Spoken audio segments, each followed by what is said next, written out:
Hello, ladies and gentlemen, and welcome again to Syriana Analysis. I'm your host, Kevork Almassian. Thank you very much for tuning in to today's live streaming. It's going to be an important stream about what is going on in Ukraine and the hysteria in Europe. So I appreciate every one of you who is tuning into today's stream, whether on YouTube or on Rumble. Just before we start commenting and analyzing the situation in Europe and Russia, NATO, the United States, I would really appreciate it as you are watching this stream, if you can hit the thumbs up in order for this channel to navigate through the algorithm of YouTube and especially the suppression, and make sure that you're subscribed. 50% of the viewers of Syriana Analysis think that they are subscribed. However, they're not. This is according to the official statistics that I have checked today. So what is happening in Ukraine is mind-boggling for many people. It's striking, it's shocking for European leaders. For me, it's not that much. If we want to go back just a little bit in the recent history, just to put the Ukrainian conflict into a proper context, we will realize that there have been similar patterns. If we follow the expansion of NATO after the fall of the Berlin Wall, there have been several patterns that were copied also in Ukraine. For example, in 2008, George W. Bush has supported the candidacy of Ukraine into the North Atlantic Alliance, which Russia sees as an offensive alliance against Russia after the fall of the Soviet Union. And after 2008, the US deep state, especially the liberal wing of the establishment, has spent over $5 billion in order to prepare the climate, the environment in Ukraine for a color revolution. So they have engineered, basically by spending billions of dollars and into the so-called civil society organizations, NGOs, the feminists, and also many of the groups who wanted to join the EU and also NATO. They have spent lots of money in order to persuade people in Ukraine and create a generation that is dependent on the EU and the American money. So after billions of dollars, $5 billion to be exact, they managed to initiate a coup, a color revolution in Ukraine in 2014. And this has led into a war with the eastern parts of Ukraine, because the eastern parts of Ukraine, especially the Russian-speaking people or the ethnic Russians and other minorities, have rejected to be part of an ultranationalist country led, let's say, by an ultranationalist government, which sees the Russians as, quote, subhumans.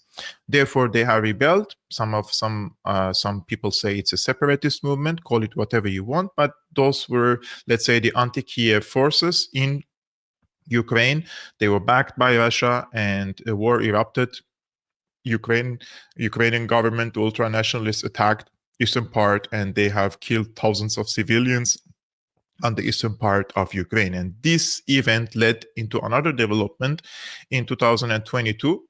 We have to remember that in November 2021, Russia sent a proposal for a new security architecture in Eastern Europe. They sent it to the Biden administration, which completely rejected it and rejected to back off, and especially with the candidacy of Ukraine to become a NATO member, and also the withdrawal of the strategic weaponry of the United States from the doorstep of Russia. So once the Americans rejected the peace proposal to establish a new security architecture, the Russian side invaded Ukraine or launched an offensive against Ukraine. It has been called by Russia special military operation, and it is still ongoing up until today. Now, every serious analyst who is honest with himself can be truthful to himself would tell you that this is a proxy war between Russia and NATO. Nobody believes that this is a war between Ukraine and Russia.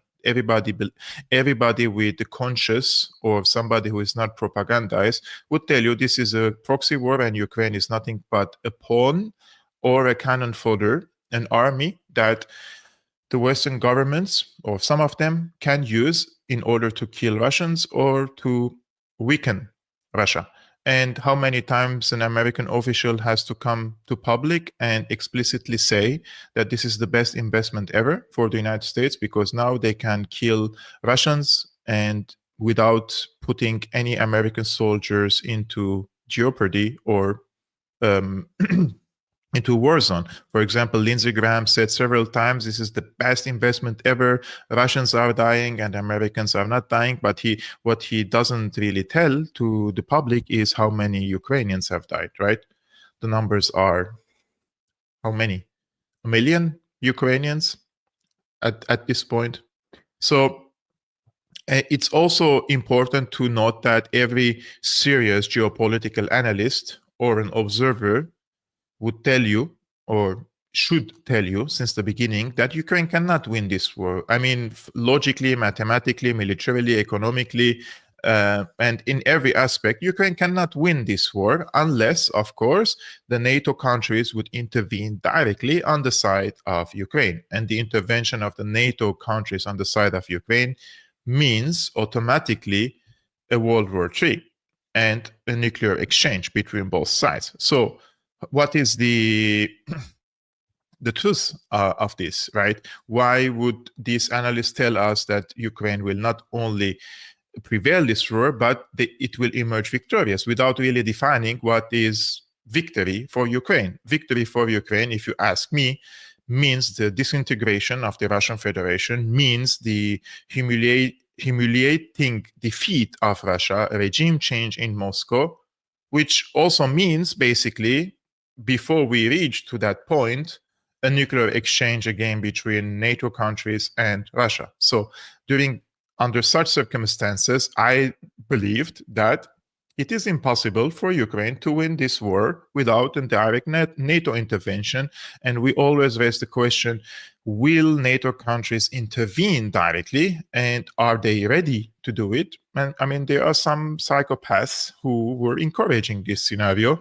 And I argued on this podcast, on this Syriana Analysis channel, that this is completely suicidal, not for Europe, not only for Europe, for Russia, but also for the entire humanity. If there is a nuclear exchange between both sides, I truly believe 3/4 of humanity would perish, right? Because it's not one-time thing. There is the first strike, there is the retaliatory strikes, there is the retaliation to the retaliation. It's just endless, right? So this would have led into the killing of tens of millions of people, not only in Europe and Russia, but also around the world. Now we have a new sheriff in the House, as J.D. Vance has put during the Munich Security Conference. And he says that the priorities have changed, and he was very bold in his tone and rhetoric against the European officials, to extent that I thought basically is patronizing them. Of course, if you're a European official, you would be very angry and, of course, mad about this type of speech, like the teacher is in the town and like raising the finger to the Europeans. But I also said that this situation is a consequence, is a direct result of the weakness and the incompetence of European officials who weakened their countries into extent that the United States now doesn't see them as allies, but rather as subordinates, right? Now, this approach of the Trump administration, by the way, is not that different from the Trump administration. Sorry, this one by the Trump administration is not that different from the Biden administration, but it is more visible. Both have dealt with the European countries the same way. I mean, the Biden administration, in cooperation with probably other European state and non-state actors, have blew up the Nord Stream pipelines, which is a critical European energy infrastructure, which kept the European continent on its feet and kept Germany an industrial country and because of the cheap energy. And now after this blast, we are seeing the deindustrialization of Germany and the weakening of the entire European continent. So Biden has done the same thing as Trump is doing, but he was more under the table. Just like Barack Obama, nice words, but the actions are brutal. Trump is just saying and doing all the brutal things that you could imagine, which is, in my opinion, it's easier to deal with Trump because you know what he wants and he says what he wants. So, in my opinion, under such circumstances, we could clearly take a note from the US approach that the US doesn't have allies, and it doesn't see international relations and international politics the way other countries see. the United States doesn't want to have allies. It wants to have vassal states. And this is not exclusive to the European continent, but also to West Asia and the Middle East. And you see how the Trump administration is bullying now Egypt, Jordan, and Saudi Arabia in order to be complicit in the ethnic cleansing of the Palestinians.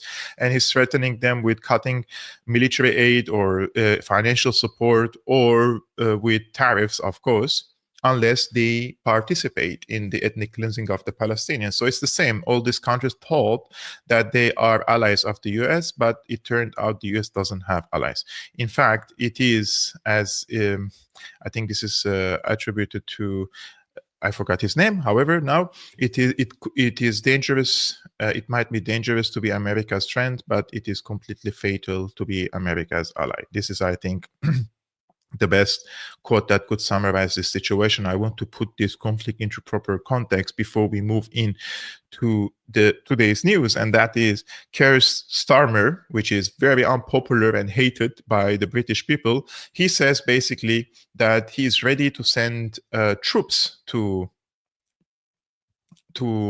Ukraine, but these troops, he believes that he claims that these are peacekeeping forces. So he says Starmer has announced he is ready and willing to put British troops on the ground in Ukraine to enforce any peace deal. He says it is the first time he has explicitly said he's considering deploying British peacekeepers to Ukraine, and comes ahead of a meeting with European leaders in Paris today. The emergency gathering was called by Macron, the French president, after it emerged that European leaders had not been invited to early Ukraine peace talks between the US and Russia. And senior members of Donald Trump's administration signaled that US security support for Europe would be scaled back. Starmer's decision to speak out will put pressure on allies, especially a reluctant Germany, which, by the way, just before this live streaming, rejected the idea of sending European troops to Ukraine. So the entire project of the UK could crumble sooner than anticipated. So, however, he wanted to put pressure on Germany to publicly back the idea of European peacekeeping forces in Ukraine.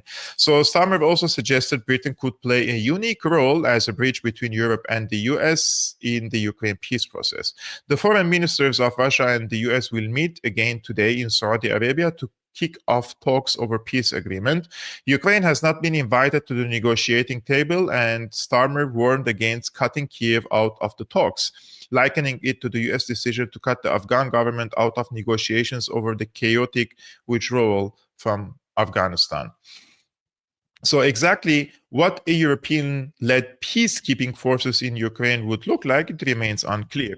The Telegraph understands that one proposal to be discussed is for European soldiers to be deployed away from the front line that would be established in a peace agreement. Ukrainians would be deployed at the newly established border, and soldiers from other countries, European nations, would be behind them. But whether European allies would be willing to provide enough troops to make such a peacekeeping forces effective remains to be seen. Some estimates have suggested that 100,000 soldiers would be needed. So basically, the proposal of Starmer is they're accepting that Ukraine has lost the territories which are now occupied and annexed by Russia. So they would establish a new borders of Ukraine with Russia. And on the eastern flank of the borders, Russian forces are stationed. And on the western flank of the borders, the newly established borders, there would be Ukrainian forces. I don't know how many they can basically deploy there, because as I mentioned, the number of the casualties are nearing 1 million Ukrainians.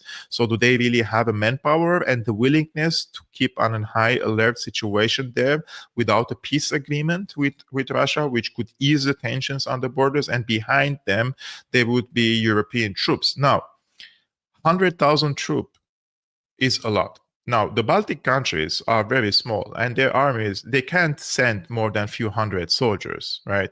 If Germany is out, Britain itself has around 70,000 soldiers. So how many soldiers, like, they're going to send? 10% of their national army, 7,000. So who is going to contribute?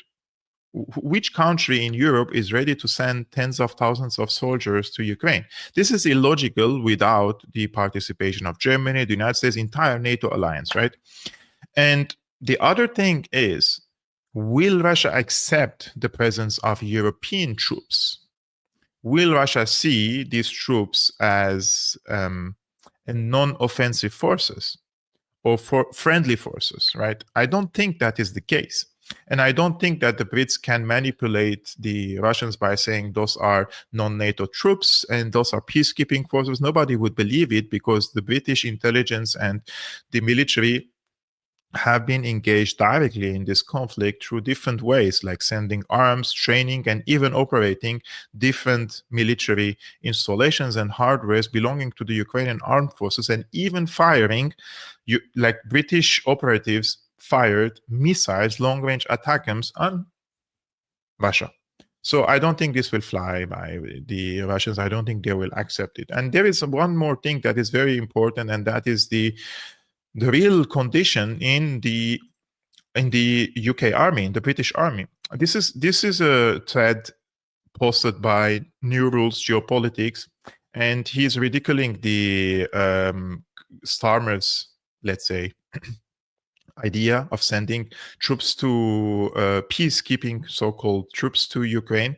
He says it's no secret that the British Army is a joke. The British Army has just under 73,000 soldiers, making it smaller than the Romanian and Bangladeshi armies. 3 out of 10 British service members are medically unfit for combat. British Army also has serious equipment issues. Backbone of British Army consists of aging weapons like Challenger 2 tanks, warrior infantry fighting vehicles, and scimitar reconnaissance vehicles. These vehicles are not match for Russian drones. I don't want to play the footage because this is, of course, from a Russian source, and then the video gets demonetized. British efforts to modernize its armored vehicle fleet have failed miserably. For example, the Ajax armored vehicle program has been plagued by constant delays, cost overruns, and technical issues. Another glaring weakness is Britain's artillery shortage. The British have drained their howitzer and artillery shell stockpiles to help Ukraine. If the British Army finds itself in a full-scale war, it will run out of artillery ammunition very quickly. Finally, the British are very behind the drone and electronic warfare. That is a weakness that will cost them very dearly against the Russians on the battlefield. If the British Army found itself at war with Russia in Ukraine, it would run out of weapons in 2 months and run out of soldiers in 6 months to a year. That's probably a highly optimistic estimate.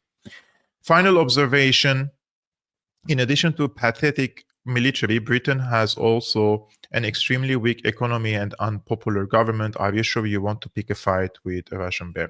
I mean, I don't think it's in the interest of the UK to flare up the situation in Ukraine. I think this would be more like an attempt to encourage other European countries to spend more on defense and participate in supporting Ukraine if the Americans withdraw from it, because Zelensky will not accept, this is what he says, any type of agreement between Russia and the United States, something that we will, of course, discuss it at a later stage of this conversation, of this podcast.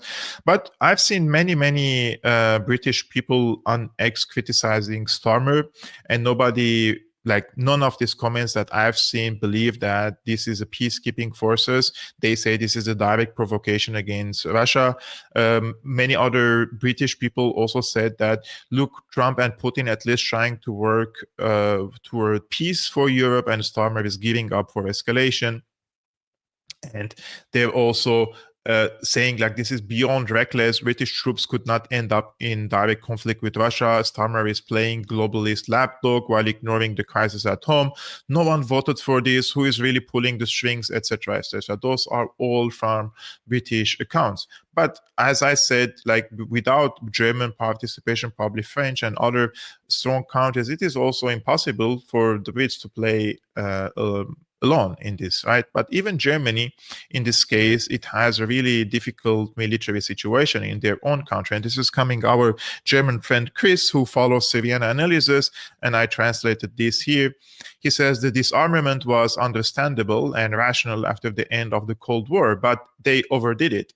Then there was no clear mission profile for the unpopular Bundeswehr, means the German army. Should it serve national defense or fight terrorists and pirates overseas? Politically, the child fell into the well in 2007 when Putin's angry speech in Munich was noted with astonishment, but people were still convinced of their own superiority and didn't take the regional power seriously. The decisive mistake was made in 2008 when they couldn't really prevail against Bush and declared NATO membership for Ukraine as an official goal. With this rotten compromise, they maneuvered themselves into the most disadvantageous position possible under Trump. Merkel indeed stated that the times when one could rely on the Americans were probably over, but she never put the realization into practical policy. Now we have Trump too. So this is the number of the German tanks, 4,500 tanks in 1989. So just before the fall of Berlin, or at the same year. And now Germany has 225 tanks, plus 104 are in still in the factories or being built. I mean, this is crazy. I think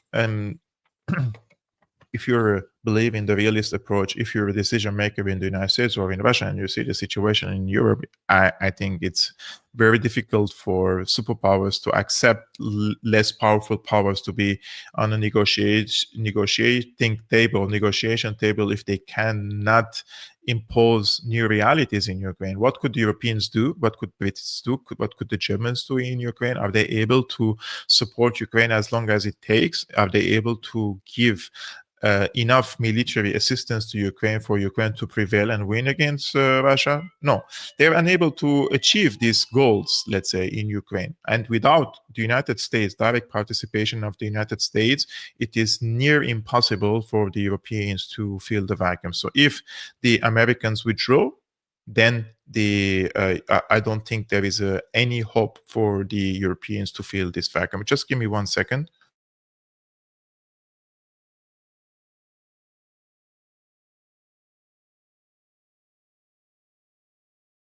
Excuse me, I had to call because the door is ringing.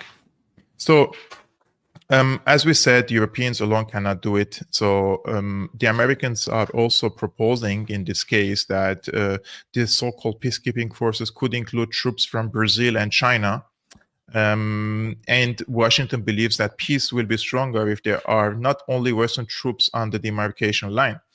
So in this case, Vance said that a purely European force would be less effective and deterring Russia from attacking.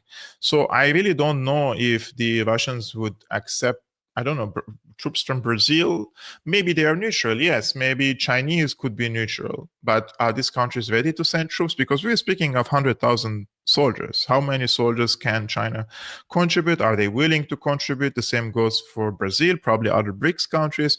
I'm not sure. I think all these things would be discussed now, which discussed between the United States and Russia, now in Saudi Arabia, and later could be also expanded talks. Probably other European countries would be invited to be informed about the results of these talks, but I don't think that the general headlines would be set by the European countries, but rather by Russia and the United States, because this was and always will be a proxy war between NATO and Russia. And the United States is the leading force in NATO. It has spent the most in Ukraine, $200 billion or so.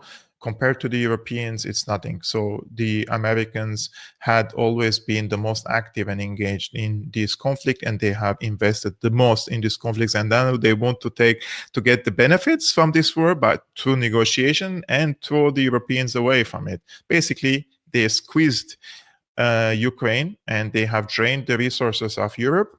They started the process of deindustrialization in Germany, and now they want to get the minerals from Ukraine and leave nothing for the Europeans or the Ukrainians, and the Russians would keep whatever they had. So it seems like it could be a win-win situation for the United States and Russia. Meanwhile, the owners of the minerals, the Ukrainians, would be basically thrown in the mule, and the Europeans would be sidelined. This is how I see it. Now we have J.D. Vance basically is blaming Germany for deindustrialization, but I'm a little bit critical of this. I will just play you first this video and let's comment on it. Germany is the one country, maybe, in NATO that did not follow the stupid Washington consensus and allow their country to be deindustrialized during the 70s, 80s, and 90s. And yet at the very moment that Putin is more and more powerful, where the Russian army is invading European countries en masse, this is the point at which Germany starts to deindustrialize? Look at the number of people working in manufacturing in Germany now versus 10 years ago. Look at the critical raw materials produced in Germany now versus 10 years ago. The energy dependence now versus 10 or 20 years ago. We have got to stop deindustrializing. We want Europe to be successful, but Europe has got to take a bigger role in its own security. You can't do that without industry. Do you really believe that the United States wants a strong Europe? It's crazy that he's speaking of the deindustrialization of Germany as if the Germans have deindustrialized themselves. No, there has been, still is, tens of thousands of American soldiers here, which some may argue that they have a strong influence over the German politics. And then they have lost their Nord Stream pipelines via a terrorist attack, most probably committed by the United States and its intelligence apparatuses in coordination with other state and non-state actors in Europe, which led into Germany losing basically its cheap energy source. And then the green ideologues in Germany, they played along and, we don't need the Russian gas, we can rely on renewable energy. And then when the reality hit the fan, they was like, no, the renewable energy are not reliable to operate an entire industrial sector in Germany, so we need gas. So they started buying from Azerbaijan. I mean, they don't want to buy from Russia because Russia invaded Ukraine, but they can buy from Azerbaijan, although Azerbaijan invaded Nagorno-Karabakh and invaded Armenia several times, and ethnically cleansed 120,000 Armenians from the enclave of Nagorno-Karabakh. So that's okay, but Russia is not okay, right? So the hypocrisy here is staggering. This is one. Secondly, they turned off their nuclear energy in Germany, which is crazy under such circumstances to turn off your energy, your nuclear reactors, whereas you don't have cheap energy resources. So you start buying Russian gas from the black market through China and India with higher prices, or you started buying the liquefied natural gas from the United States 3 times more expensive than what Russia was able to offer. So what happened, basically, the cost of the production has skyrocketed. People started paying for the heating and electricity 3 times more. I do it, I know. So the burden is on the German people or the people living in Germany, and also on the industrial sector. So many companies started to migrate outside of Germany or shut down their companies. Tens of thousands of people have lost their jobs since the Ukraine offensive and since the Nord Stream pipelines have been blown up. So it is in the interest of Germany to buy the Russian gas again. I mean, if we speak only about pure interest, right? But this is being very, at the current moment, like it's a taboo. You cannot speak about it. And I think the two parties in Germany speaking of restoring the ties with Russia and buying gas from Russia again is Sarah Wagenknecht's party, which is on the left. In the mainstream press, they call them the far left. I don't buy all these accusations, guys. I'm just saying what they are called. And the Alternative for Germany, or AfD, in the press, they call them far right. So these two parties want to restore ties with Russia and buy the Russian gas. I found a recent statement by the co-chief or the chief of AfD, Alice Weidel, who spoke about this exact same thing, and this is translated to English, so we could watch it together here. Let me make it a little bit bigger for you. So this is in. Wir wollen aber auch ein sehr gutes Verhältnis. So she is speaking of the relations with Russia. So let's take a look. Wir wollen aber auch ein sehr gutes Verhältnis haben zu den Großmächten. Dazu gehört Russland, dazu gehört die USA und auch China. USA und China sind unser wichtigster Handelspartner. Wir haben bis vor kurzem, bis vor 2 Jahren, haben wir günstiges Erdgas aus Russland bezogen über ein Konsortium Nord Stream. Wir haben 2 Pipelines von Nord Stream 2. Eine wurde zerstört oder beschädigt, die andere ist noch intakt. Was wir wollen, ist eine Sanktionspolitik zu beenden, die vor allen Dingen eins ist: schädigend für unser Land. Wir haben die höchsten Energiepreise weltweit. Wir sind nicht mehr wettbewerbsfähig. Und das günstige Erdgas aus Russland hat vor allen Dingen eins überdeckt, und zwar das Scheitern der Energiewende in Deutschland. Nur durch den Bezug von russischem Erdgas konnten diese hohen Preise überdeckt werden. Es konnte kompensiert werden. So, Alice Weidel says that they want to have good relationship with the superpowers, the United States, China, and Russia. They want to restore the energy relationship with Russia so they could buy gas again, because she says that our factories or our industries have been operated for a long time thanks to this cheap gas. So the production costs were cheaper. And also for us, the consumers, right? The products were cheaper for us. I would like to know your opinion about this approach of the AfD. This party is accused of being radical far right. In the mainstream press, they call them all sorts of names. I personally do not engage in this left or right discussion. To be honest with you, what she said in this particular video is very reasonable. If I'm a German politician, I would like to pursue such relationship with the West, with the East, with the United States, the same way with China and Russia, because the interests of my people come first. I'm not German, but I'm just saying, if I were a German politician, I would like to pursue good relationship with these 3 big superpowers. Definitely, I don't want to be enemies with any of them, neither the United States nor Russia or China.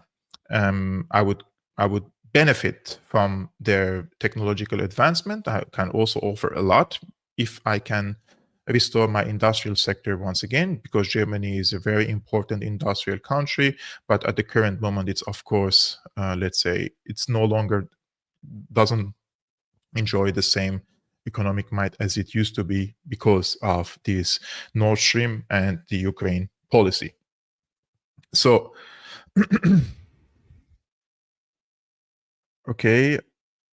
So, the opinions vary about AfD and the Alice Weidel.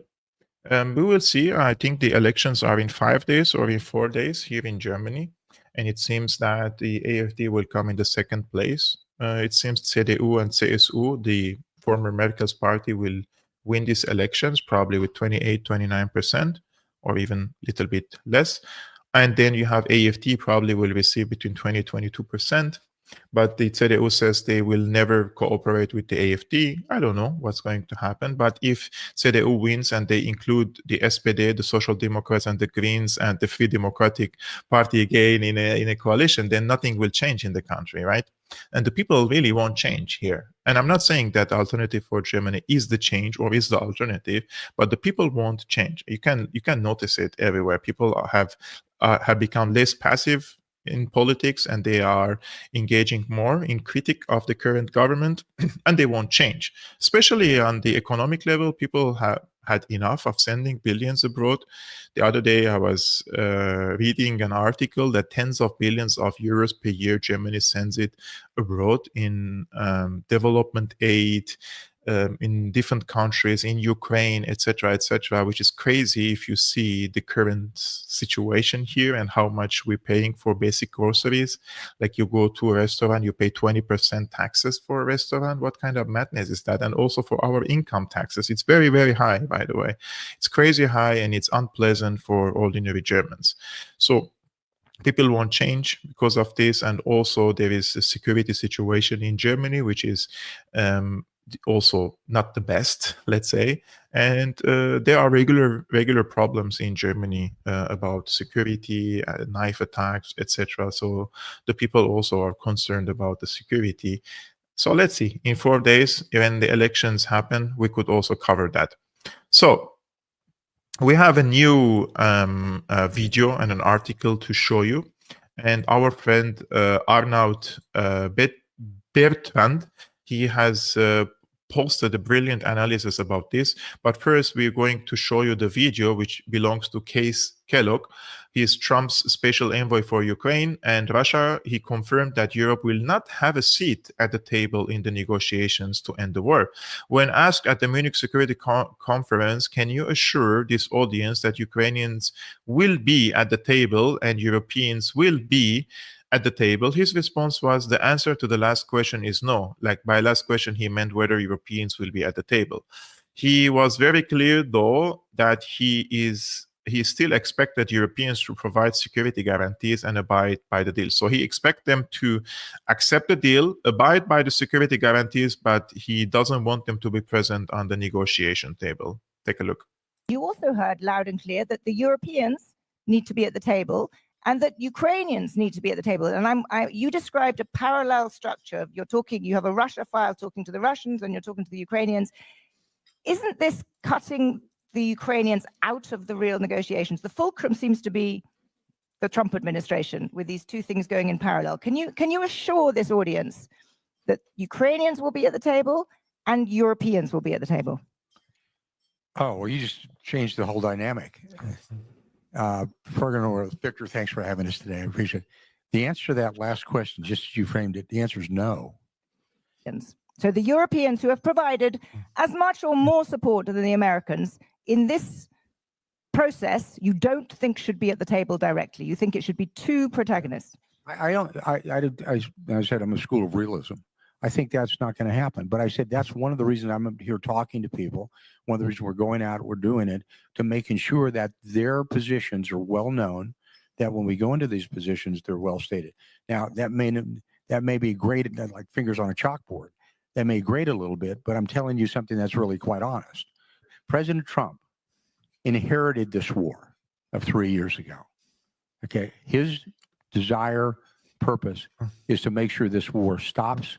It stops for good, and the aggression is over, and Ukraine remains a sovereign, secure state with security backing behind it. That's the intent, and that's going to depend on everybody in this room when we talk about security guarantees. You have to understand, when you sign up for these security guarantees, that is an obligation. And the reason I say that, and I challenge many people that are out there, right now, 2014 Wales Declaration, all the NATO allies, 2% of GDP, 20% of that was modernization. There are still 8 nations who've not even gotten to that number. Okay? So when we get to it, make sure you check your 6, as they say, that the obligation is upon you when we make these commitments to respond to that as well. So there's a challenge for you.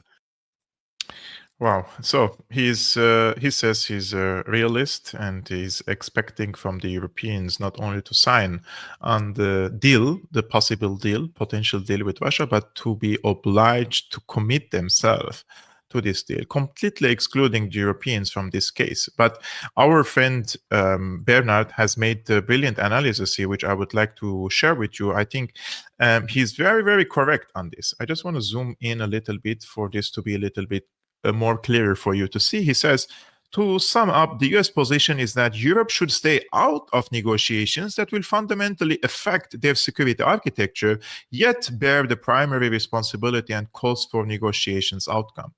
And on top of that, it's quite clear from previous Trump declarations that the United States will be looking in the deal to take control of Ukraine's rare earth minerals as payment for the military aid it has provided, leaving presumably nothing to Europe.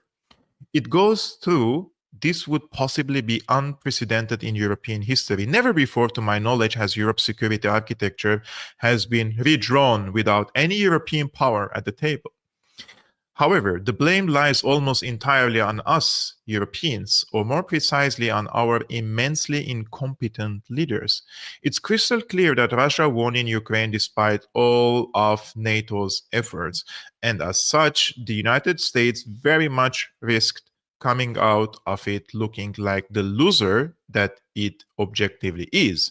Faced with this reality, Trump's strategy clearly is to reframe this defeat into an art of the deal victory by securing US access to Ukraine's natural resources while offloading the costs and responsibilities of the post-war security arrangement onto Europe.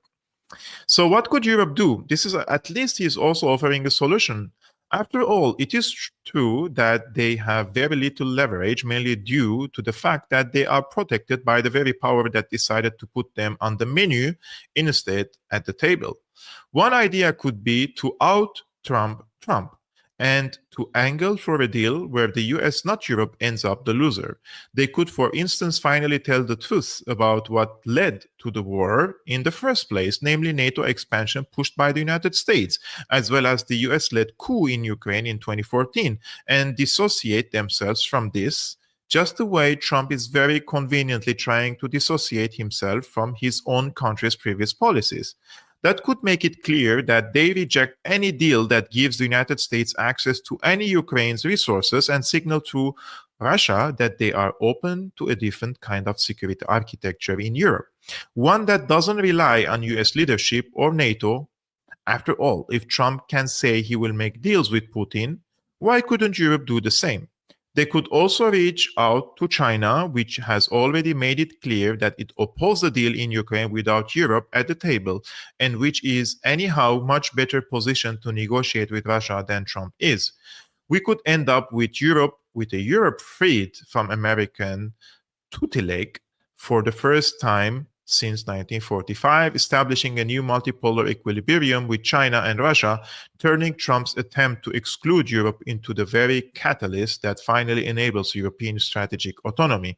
But this would require a level of strategic thinking that current European leaders have consistently shown themselves incapable of. Instead, I'm afraid they will continue their current path of attempting to maintain the facade of transatlantic unity, even as they are being openly humiliated. He's 100% correct, by the way. I don't think that there is a politician in Europe, in the current political elite, except for Hungary and Slovenia or Slovakia, and probably in the future in Germany under AfD, they would try to pursue such a path. Can you imagine if European leaders go to China and they encourage China to play a mediator role between them and Russia, and they pull the rug or the carpet under the feet of the United States? They would say clearly that we respect Russia's security concerns and we believe that it was a mistake for NATO to expand to the east on the borders to Russia. And this was an American decision because remember in 2008 when George Bush said that he supports the candidacy of Ukraine to NATO, the European leaders were furious. And they said, what are you doing? This will lead into war. And it led to a war. They have lots of arguments. They could say like they were under pressure from the United States, they were bullied. There were so many things they could play with China and Russia. And at the end of the day, remember, Russia and the rest of the Western Europe are basically neighbors. And it is in the interest of Russia to have good relationship with Western Europe and with Eastern Europe for both economic, social, and even power leverage factors, right? Every indication, every factor could show that Russia wants good relationship with Europe. So I think this would be a great opportunity for European continent to leave the American umbrella, which was for quite some time providing security, yes, for Europe, but now the Americans are withdrawing. They're taking one or two steps back. So what are you going to do? Are you going to increase tensions with Russia without the protection of the United States? That sounds suicidal to me. The alternative is, if there is anyone with a strategic mindset, which I truly doubt in the current European political elite, they would pursue this diplomatic path, and they would activate the Chinese role and leave the Americans out from this, and they would benefit both from Ukraine and from Russia and from China. And they would gain also their autonomy, both political autonomy and financial energy autonomy, which is probably the best option. I totally agree with that, but I truly doubt that any European leader would pursue that. So instead, what is happening in Europe, which is completely ridiculous in my opinion, this is a video which I watched today and I found it really absurd, to be honest with you. This is the chairman of the Munich Security Conference, Christopher Heusgen. He's crying because the Trump administration has a different opinion, or because the Trump administration basically bashed them. Take a look. Excellency, this conference started as a transatlantic conference. After the speech of Vice President Vance on Friday, we have to fear that our common value base is not that common anymore. I'm very grateful to all those European politicians that spoke out and reaffirmed the values and principles that they are defending. No one did this better than President Zelensky. Let me conclude, and this becomes difficult.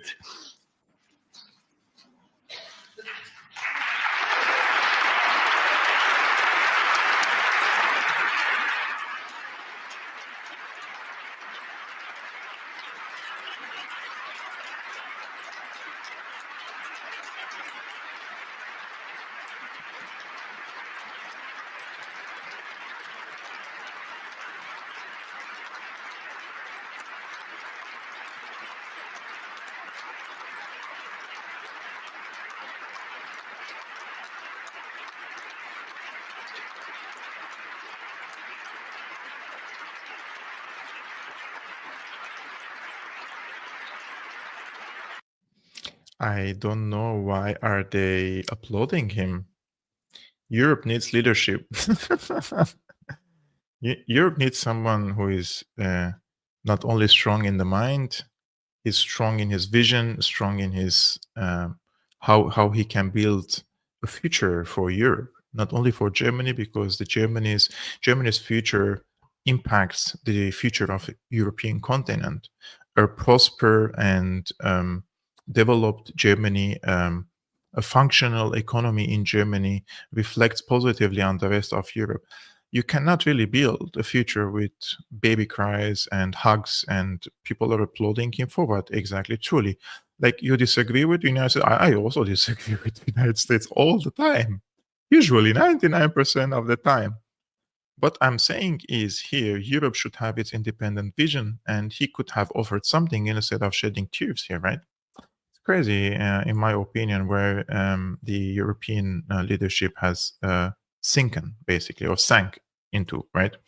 And now somebody like Donald Trump comes and says, he was asked if Russia is a threat to NATO. He says, I don't agree, not even a little bit, that NATO is a threat to NATO. And this has really, like, it should ring a bell in the European countries and where the United States is headed toward.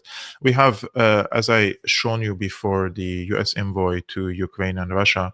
And look, why Trump is saying these things, why he doesn't believe that Russia is doesn't pose a threat on NATO. He has this strategy of the reverse Kissinger-Nixon.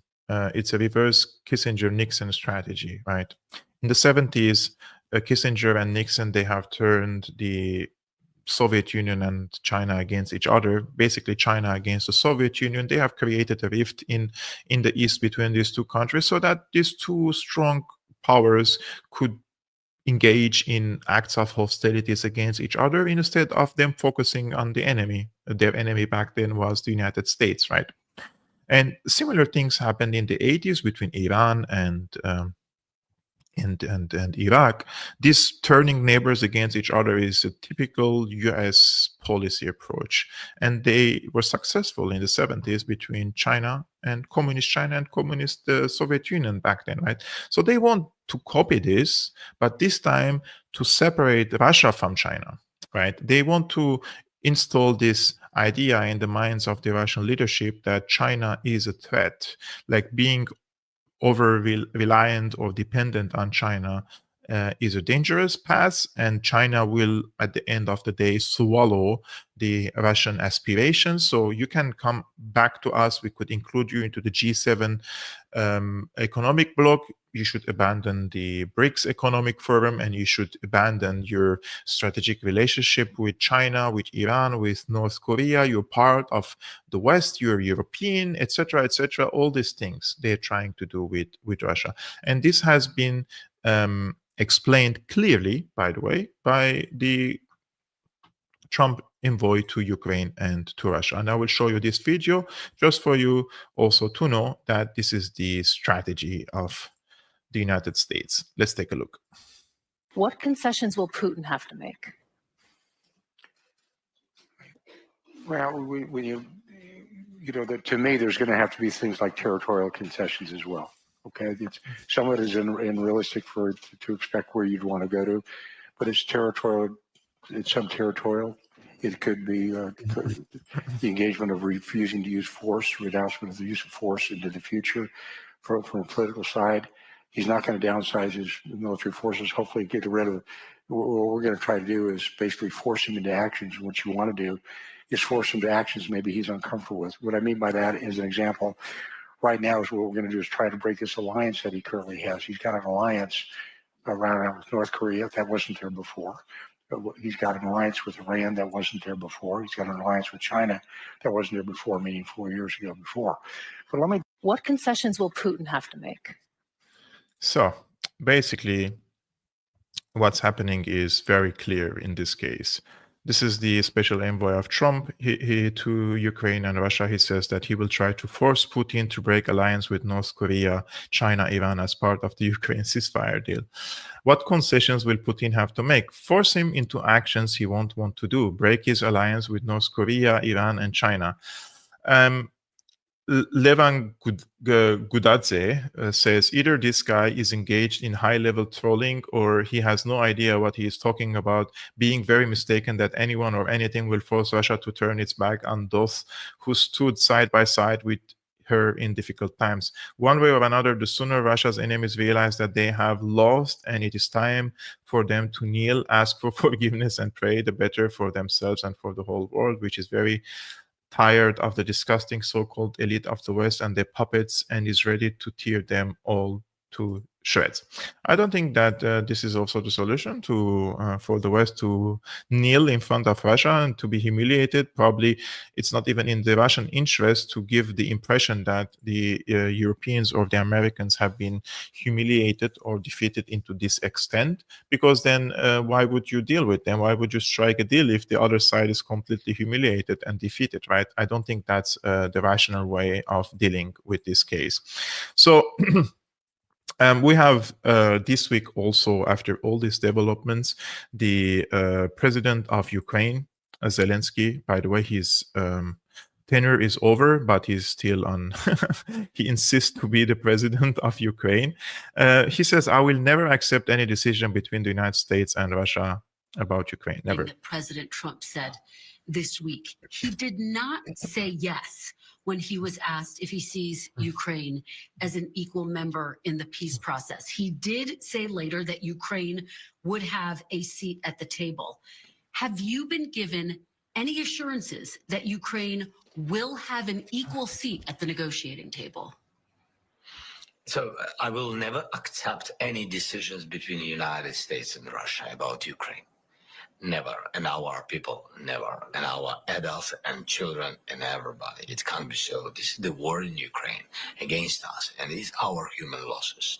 And we are thankful for all the support, unity between USA, in USA, around Ukraine support, bipartisan unity, bipartisan support. We're thankful for all of this, but there is no any leader in the world who can really make a deal with Putin without us, about us. So I think this guy is completely delusional, and I don't know if he really believes what he said here. I mean, Ukraine, for the United States and Russia, it doesn't exist as a player. For the United States, it's a pawn. They deal with Ukraine and treat Ukraine as a pawn, and Russia sees Ukraine as a pawn being used, rightfully so, by the United States against them. So in both cases, look, you have a country like Ukraine. Unfortunately for them, they have lost 20% of their territories permanently. They have lost huge resources underneath of these earth minerals in the east. They have lost their sovereignty because now they are dependent on foreign funds. And were it not for the funds of the US, the UK, European countries, etc., they could not sustain a few weeks in this conflict with Russia.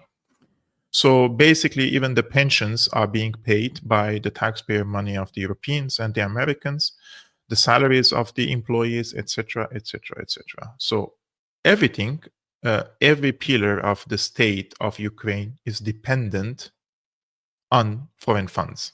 So when the foreign funds stop, Ukraine crumbles, which means Ukraine is not a player here. It's an object being used against the mutual enemy of the West, which is Russia. So if the United States withdraws its support today, what are the European countries going to do? Are they going to fill the vacuum? Are they able to fill the vacuum? Are they able to produce artillery shells like Russia?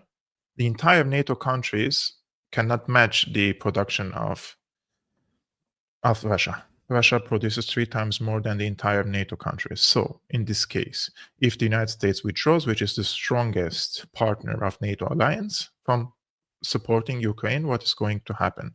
Europeans will not be able to produce as many as artillery shells or weapons, equipment, manpower, basically. Where are they going to bring manpower for Ukraine, right? It's completely delusional. It's completely absurd to believe that Ukraine can sustain or for the Ukrainians, I mean, have they asked the Ukrainians if they want to continue fighting? No. Zelensky is not the representative of all Ukrainians. Please remember that I'm sure you have seen countless of videos of this forced conscription and forcing people to go to the front lines and how they are running after men in the streets in order to send them to the meat grinder, right? So have we asked the Ukrainian people? No, because there hasn't been even an election in Ukraine last time. He canceled the elections under the emergency law and the martial law, and now he continues to be the president. What if Zelensky is not popular among the Ukrainians and the Ukrainians are in favor of peace? Remember, last time the Ukrainians engaged in the free elections, they have elected someone who was neutral on Russia and on EU. Therefore, they have couped him. They have waged a color revolution against him, right, in order to install a pro-NATO government in Kiev. So what about asking the Ukrainian people? I think that would be a good start. So another absurd and delusional comment by Zelensky, he says, the risk that Russia will occupy Europe is 100%. If they occupy Russia, they will occupy Ukraine. Take a look. The risk that Russia will occupy Europe is 100%. If the United States pulls out of NATO, Yeah. Russia will occupy Europe. Yes, so not all the Europe. They will begin from those countries, as I said, who are big our friends, but small countries who've been in the USSR and the Soviet Union. They will begin and we'll see what will be the answer. But Europe will not answer because they don't have. They will begin to defend itself. Each country defend itself. And at this moment, so Russia will get all the successes with all the territories they will want. I don't know, they will want 30% of Europe, 50, I don't know, nobody knows. But they will have this possibility. I think this is, again, delusional because it's about capabilities. Now, do the Russians have the manpower to occupy Europe? No. Do they have the budget to occupy Europe? No. And most importantly, this is very important. I truly believe that Russia is not even interested in Western Ukraine because it's a hostile territory. Imagine it takes a really a criminal mindset and completely insane person in Moscow to march to Western Ukraine, let alone entire Europe.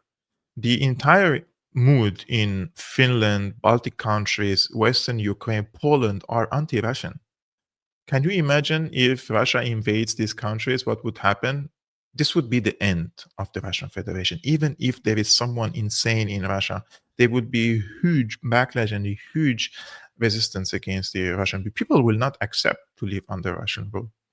the era of the Soviet Union is gone forever. And I think it takes more than an insane person, to be honest with you, to invade Europe. I mean, to Western Ukraine, let alone entire Europe. I think this is something that could be handled clearly via establishing a new security architecture with Russia. Of course, with the participation of the European countries. I'm not on the side of the United States or Russia for excluding Europe, even though many European leaders have weakened their countries to the extent that they become negligible for these superpowers. But this is about the security architecture of Europe, not the security architecture of the United States. The United States shouldn't have a say over the security architecture of countries like Germany, Poland, France, etc., Eastern European countries.